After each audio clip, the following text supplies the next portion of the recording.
미주 한인사회는 이제 미국 내에서도 가장 영향력이 강하다고 하는 로스앤젤레스 시의회에 2명의 한인 시의원을 배출시켰습니다. 그 역사적인 이정표를 세운 인물, 오늘 KBS 아메리카 스튜디오에 초대했습니다. 존 리 LA 제12지구 시의원 나와 있습니다. 안녕하십니까? 안녕하세요. 예, 먼저 축하드립니다. 네, 감사합니다. 예, 당선을 축하드립니다. Congratulations. How do you feel? It's been great. I mean, it's been busy, but I understood the job when I was running, and I've understood that whether it was a campaign or after I got elected, I understood the demands of this job are not just 9 to 5; they're 7 days a week. When was the swearing ceremony? So swearing, the community one was 2 Saturdays ago, but the official one was about 2.5 weeks ago. Okay. Since then, how have you been doing? It's been a whirlwind. It's just getting my office together. Even though I've been in that building for 20 years, when you're the councilman, there's certain rules and certain things you have to say in committees, and there's still things that I had to learn, even though after all those years. But everything's going really well. The office is coming together, and I've put a really good team together. Okay. Do you feel any difference, between a candidate and city council member now?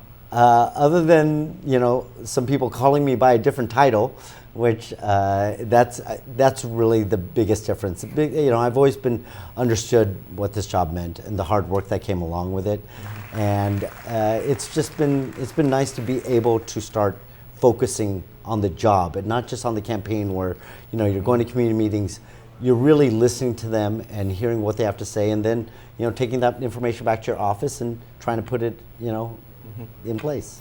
You just mentioned that it's just different job, right? And City 12 has finally welcomed a new councilman. And I know City 12 has a lot of issues, Sure. That needs to be resolved. What are your top priorities, during the first phase of your term? So, as many people know, I'm just finishing out the last part of the term for the former councilman. I have to actually run again in March. So from now until March, I know that my team is going to be focusing on homelessness. I know that I can't snap my fingers and fix the problem, but anybody who makes any money, any individual, any company, any department, they're going to come before me, and I'm going to find out how we're spending this money, because the taxpayers allowed us to tax them over $1 billion, and yet homelessness went up 16% last year. There's a problem, and we need to get to the root cause of that problem. If we just keep building more and more shelters, which we need, but if that's not going to solve the problem. We have to figure out why these people and why LA is experiencing the amount of homelessness it is. That's the question that I was going to ask you, actually. Okay. When we brought in issues to the whole city of LA, homelessness is the most difficult issue to deal with.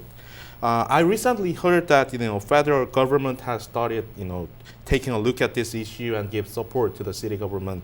What is your thought of in terms of collaboration between the city government and the federal government?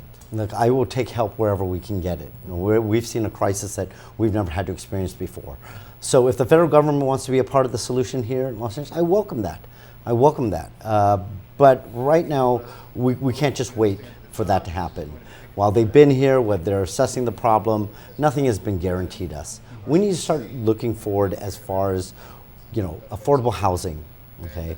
But what are we doing about the drug problem that's on the streets? What are we doing about the mental illness issues?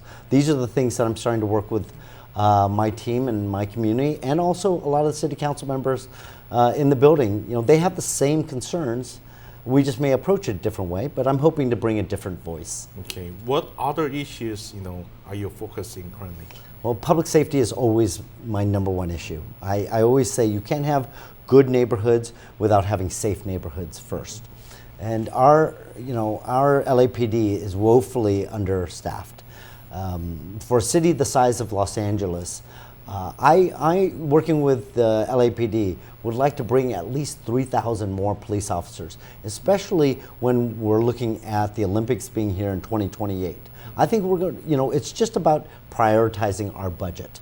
Well, it could be a little early to ask you this, since you were just elected, but your former competitor, Lorraine Lundquist, Yes. Is known to rerun for the, your seat, next March. Sure. Well, how are you going to prepare upcoming elections for a fourth term this time? I'm gonna do exactly what I did last time. I'm gonna talk about my experience. I'm gonna talk about what my plans are for the community, what I've already done in this community, and I think that's the difference between us. I've lived in this community for over 40 years. I've gone to school in this community. I'm raising my children in this community. And so I think the people understand that, and they want someone that's homegrown, that understands the differences between Granada Hills and West Hills. Okay. Let me ask you this question. Many people probably would be asking you this question. We say it's really historic, success for the Korean American communities. Now we have 2 Korean American city council members in the city of LA. Unfortunately, we have not yet seen, these 2 influential politicians, grabbing hands together, working together, even during your campaign. Before and after your swearing in, have you ever talked to Mr. David Ryu, about, looking forward to, these expectations? Of course, it is a historic thing. Not only do we have 2 city council members in the city of Los Angeles, out of 15 members, 2 of them are Korean. We now have our first LAPD chief in the 150-year history. We have a Korean American who's now a deputy chief. We're making so many great strides, and I think that now that the campaigning is over, work needs to get done. And so, absolutely, I've talked to Councilman Ryu, and I look forward to working with him. He's now one of my colleagues, and I look forward to tackling the issues that are facing us. Next year, when the census takes place, and when we start talking about redistricting, that I hope to work with him in putting Koreatown finally in one council district.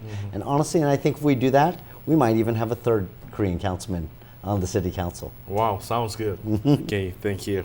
Thank you so much.